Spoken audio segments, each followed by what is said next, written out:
Hello chat friends and welcome to the chat channel and welcome back to our Queen's Gambit series. So in this series we're covering some very important defenses and very important sidelines of defenses after the first moves d4, d5 and then of course c4 by white. So today we're continuing with our Slav defense battle. Today we're continuing again with the so-called Steiner variation of the Slav defense, and in my opinion this Steiner variation is not so good for black.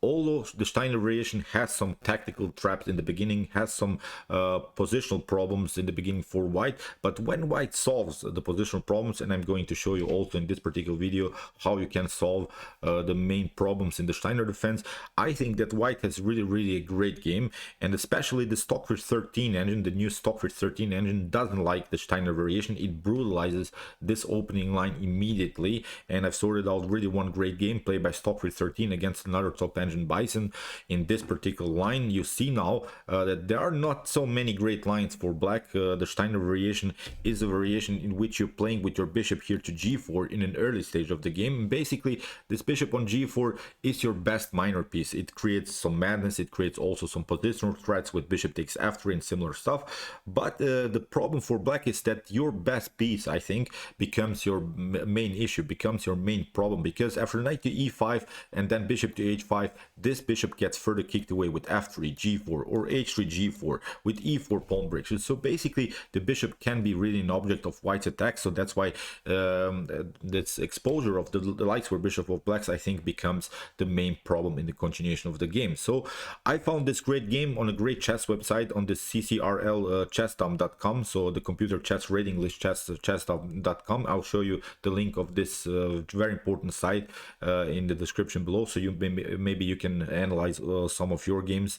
Also you can prepare, I think, in particular openings, because on that side you have, for instance, Stockfish 13 playing the Rui Lopez, you have Stockfish 13, I don't know, playing the Knight of Sicilian, you have maybe the Dragon Engine playing, I don't know, maybe the French defense. So you have a great chess database, millions of games in particular lines, in particular sidelines of particular openings, which is really great. So I think in the continuation of the Slav defense we're using, of course, still the best human games, for instance, played by Kasparov, Hotzerov, Capablanca and the masters from the past. But I still think we should also analyze the best engine games, because chess is evolving. It's not enough that we know maybe, I don't know, the best Capablanca line in the Slav defense. I think chess has changed and many of these opening lines are not good anymore. Stockfish 13 and some other engines have proven that basically these lines are not so good anymore. So I think we should really learn from the best. So that's why I sorted out one great game now in the Steiner variation played by the Stockfish 13 engine. So let's check out now what's all about. What are again the tactical traps that black is preparing. I think we should be familiar with these tactical traps, how to solve these tactical traps, and what's the main line, sort of how to beat the Steiner setup of black. So here we have already, as said, the Slav defense d4, d5, so c4, c6. So far the Slav defense setup. After move knight to f3 and knight to f6, we're playing, of course, the move knight to c3, the three knights variation. And now comes the best suggested move, at least in my opinion, that's the best move here for black. It's the move d takes c4. So now we're playing, of course, the move a4, and now black can play here this very important move bishop to g4. So this is now this Steiner variation. It's different, it's a little bit different than this Czech variation. We have talked about also the Czech variation in our series so far. As said, it seems so that the move bishop to g4 is creating some madness, because it's creating this positional threat. Bishop takes f3, then g takes f3, then the pawn structure is messed up. But here my recommendation is simply to go with the move knight to e5. Now black has several choices. Black can play here the move bishop to h5. So we're analyzing again this move bishop to h5. We have talked about this move also in my previous video of the Steiner defense. Now we're playing the move f3. We can play also the move h3. It's part of your style. The engine suggests here the move f3, although I played myself many times the move h3 followed with g4, f4, and maybe e4, f4, f5 and similar stuff. So let's analyze now this move f3. f3 is an immediate preparation to play the move g4. So now black will play many times the move knight to d7. Black can also choose to play here the move e6. If black plays the move e6, still I think we should play the move g4 here, because now black in the main line would play something like knight to d5. But believe me or not, this is already a +2 position for white. So if you see how the Steiner variation is not so good for black, as I said, this move knight to d5 is creating an immediate threat. You cannot take, of course, knight to d5 because here you get first this move queen to h4. That's, I think, the main tactical trap that black is preparing. So that's why there is now a better way here to proceed. After the move knight to d5, we should go simply and play the move e4. And again, it seems so that maybe something went wrong here because queen to h4 is happening, but this move queen to h4 is not bringing anything here for black. That's, I think, a line that you should be familiar with, because this is not a special move here for black. We can play simply here king to e2, and there are now again several choices here for black. Black can play now the move knight to c3. After b takes c3, now black has to retreat with the bishop to g6, and now we can play immediately here bishop to f4. Now black can play maybe here the move knight to d7, and now queen to b1. Queen to b1 is really the main move in this particular line, because the queen has left the defense of the b7 square. The queen can never protect anymore the b7, so it's already, as I said, a bad game for black. It seems like a dangerous idea to have the king like this here, but actually it's not such a huge problem. We can play something like bishop to g3, king to f2, and maybe bishop to g2, h3. We still have, I think, a normal setup, but this maneuver, queen to b1, I think you should memorize. This is very, very important, because now black is already tactically lost here on around the square b7. So here what black could do is also can play maybe here the move h5, trying to challenge you here on the queen side, pardon me, on the king side. But now again, king to b1, maybe black can play h takes g4, but it's not a problem. Still, we can take out here the pawn. Nothing dramatically is going on. After g takes f3, we can simply play even king to e3 is here a possibility. So nothing special is going on. As I said, here the rook is hanging, so it's a bad game here for black. So what here, instead of this move here bishop to g6 can be played instead of this idea knight to d5. We have talked about this idea, knight to d5, to liberate the long diagonal for the queen. Maybe black could proceed with the move bishop to g6, but it's not, again, a good move here for black. We can immediately attack the position with the move h4, and as I said, that's, I think, the weakness of the Steiner variation. The bishop gets out. It's a very, very dangerous bishop around the square g4, attacks the knight f3, but you see now the bishop is becoming the main issue here for black. Now there is, of course, this threat to play the move h5. If, for instance, black tries now to break the center with the move c5, because one of the best strategies when your opponent is creating a flank attack with the move h4 is of course, the best idea is to break in the center, but of course it's not possible because we can play h5. Maybe you can take c takes d4. We can take, but now the problem of blacks is after d takes c3, the problem is now the queens are traded on the d file. After king to d8, you get the fourth knight to f7, so it's completely winning game here for white. So as said, I think you should be familiar with this line after e6 or similar stuff. After move f3, the goal of white here in the Steiner variation is simply to chase the bishop at g4, h4. So you see how bad this bishop on h5 is. It causes many problems here for black. So as I said, this is now the main first strategy, I think, to beat the Steiner variation. So as I said, this wasn't played in the game, but I wanted to show you first a little bit of an opening preparation in this particular line. So in the game, after the move a4, and here bishop to g4, knight to e5 was played, bishop to h5, again f3 by Stockfish, and here we have now one of the most popular ways for black to play knight from f to d7. You can play also knight from b to d7. The goal is now to take out the knight on e5, and then after d takes e5 to trade off the queens on the d file. But actually it's not such a big problem. I think again we can play g4, chase away the bishop, and again if you try here bishop to g6, we can simply play h4 and chase again the bishop with h5. But the problem is now all of the squares are covered here by white. You cannot use the f5, you cannot use the e4, you cannot use the d3, you cannot use the c2. All of these squares are covered, so h4, h5 is a serious threat. So that said, here after move knight from F to d7.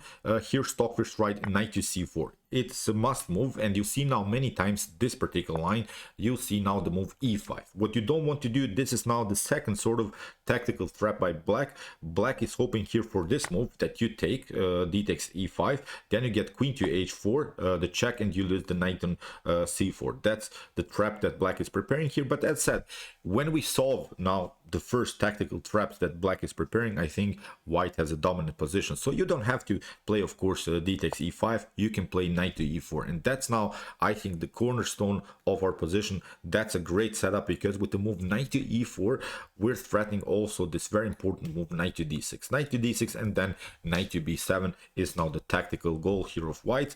Black can play, of course, maybe something like bishop to b4. This was played in the game between now Stockfish and this other top engine Bison. Bishop to d2 played by Stockfish. We have queen to e7, protecting finally this weak d6 square. In the continuation, Stockfish simply takes bishop to b4, queen to b4, queen to d2. Stockfish wants to simplify now the game. Queen takes d2, not a problem. Knight takes d2, and now e takes d4. Even if you try here something like king to e7, this also may be a possibility. You're covering the d6 square, because d6, knight to d6 was now the trap. Knight to d6 followed with knight to b7. Even if you take here away the square, white can go now into a great line, can play d takes e5, maybe b5 can be played in order to kick away the knight, which is protecting the e5, but it's not a problem because you get knight to e3, and after knight to e5, the bishop again gets trapped. As we said, this is now the main issue in every position of the Steiner variation. g4 again, bishop to g6, and we can play now f4. You see the knight has to move, and with f5 the bishop gets again trapped. So you should always consider these tactics, how to trap the bishop, how to trap the Steiner variation bishop of blacks. I think many times these tactics will apply, these tactics will happen to you when you're playing as white. So as said, the best minor piece of blacks becomes, I think, the main issue of black. So that's why here again white has a dominant position. So in the game, after the move knight to d2, Bison tried here the move e takes d4. We have knight to d6. You see now the problems when you don't play the move king to e7. After the move king to d8, now comes check, king to c7, knight to a5. But white still can escape with this knight, it's not a problem. Here in the game, knight to a6, and here after move knight to b3, Stockfish has a dominant position. The engine gives here +1 position for Stockfish 13. As we said, when Stockfish has a +1 position, the game is basically over for its opponent. So here after move knight to b3, d3 was played. Here this engine Bison is trying to open the position somehow to maybe attack the king on the e file, but no problem. Here Stockfish counterplays on the c file. Now the serious threat is of course rook takes e6, so that's why knight to b4. We have e takes d3, rook to e8, attacking the king, and king to d2 is here perfectly fine. The king is secured. You don't have support with this rook. The rook is of course cutting off the e file, but you don't have any more attackers in order to mess up a little bit white's king's position. So rook from a to d8, normal idea, getting the rook where the king is. Maybe something can happen, but as said, it's now even a +2 position for Stockfish, so it's not something that bothers here the best engine now of these days. So here rook to c4, rook lift. We have d4 improving this pawn, bishop to g6, rook to c3, king to d6, and now knight to c5, getting use of this very important square. Knight to c5, we have rook to c5, f6, bishop to c4, rook to b6. We're not analyzing, I think, so much now these moves. We can notice now that Stockfish has an extra pawn on the board. Stockfish has a great activity with the minor pieces, so of course there are now maybe good opportunities for black. If this would be maybe a human game position, of course you have to be careful. Maybe you can get some fork with the knight, but as I said, when Stockfish, the best engine, has now around +2 position, it's simply not going to happen anything here for this other engine. So rook to b6 here, h4, again h5, rook to g1, trying now g4, also here an attack on the king side. We have rook to e7, now rook to c1, getting use now of the c file. We want to liberate now the c file, playing maybe something like bishop to b3, because this is now of course the main weakness in black's position, this isolated pawn on c6. In the game a6 we have now rook to c3, king to c7, rook to b3 attacking the knight. We have bishop to e8, now bishop to g8, g6, rook to c4, double attack of course against the knight. We have rook to g7, and here Stockfish accepts simply the challenge, trades off more pieces, which is a pragmatic idea of course, simplifying the game. And now the rook comes on the 7th rank, and it's game over here simply for black. The activity of white's piece is simply too much to handle. We have king to e3, here g takes h4, but now very important, king to f2. We want to protect first our pawns here on the king side. Of course white will always find great ways to attack further these two pawns, because these pawns are isolated. These are of course long-term weaknesses. So h3, g takes h3, h4, now knight to b1, knight to b3, attacking of course here the c5. The c5 is now a very important square here in the game. Rook to h7, bishop to g6, here Stockfish takes this pawn. We have a bishop to f5, rook to h5, bishop to c8, and now rook to h6, simply pushing this pawn further. And now this knight is very well placed on this very nice square c5. This pawn is, as again I'm pointing out, weak. This pawn is weak. This is also weakness. So it's a simply completely winning endgame here for white. So king to d6, knight to e4. Here Stockfish plays another check, improving the position of the king. Very important, of course, in endgames. King to e3, rook to e7, king to e7, knight to f6. Here attack again, knight to g4, another problem. Knight to e5. So it's simply winning here. Here f4, king to f8, f5, king to g8, rook to g6, and after the move king to h7. In this position this other engine buys and resigns. So as said, this is now our cornerstone of the position of this Steiner variation. So as said, my recommendation here is knight to e5, then after bishop to h5, f3 or h3, then followed with g4. Simply push this bishop far away from the action. Here f3, we have seen knight to d7. Now we take the pawn. After the move e5, watch out, this is this trap. D takes e5 followed with queen to h4.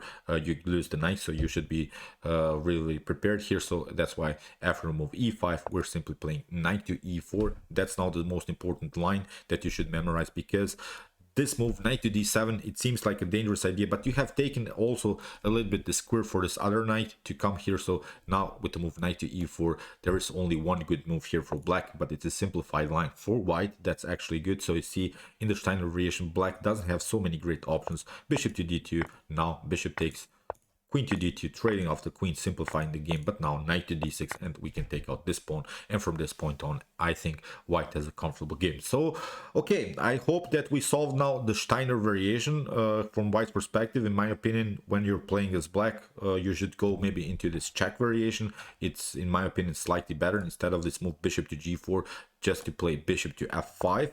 It's a huge difference, because the bishop is not vulnerable here to some attacks, although there are also some lines in which white can attack the pawn, the bishop on f5. But in my opinion, the check variation is slightly better. So as said, we have also talked about the check variation in our series, in our Slav defense series. You can also check it out. And if you want to study, of course, more the Slav defense, please check out my Slav defense series so far. Here's the link of our playlist with some other great lines, other great possibilities for white and for black. And if you have trouble maybe to play as black, check out my hyper accelerated Dragon Sicilian defense series and my Nimzo Indian defense series as good responses to e4 and d4. And if you like this content, don't forget to subscribe to my channel. See you soon with some more videos, and chess is the best, of course.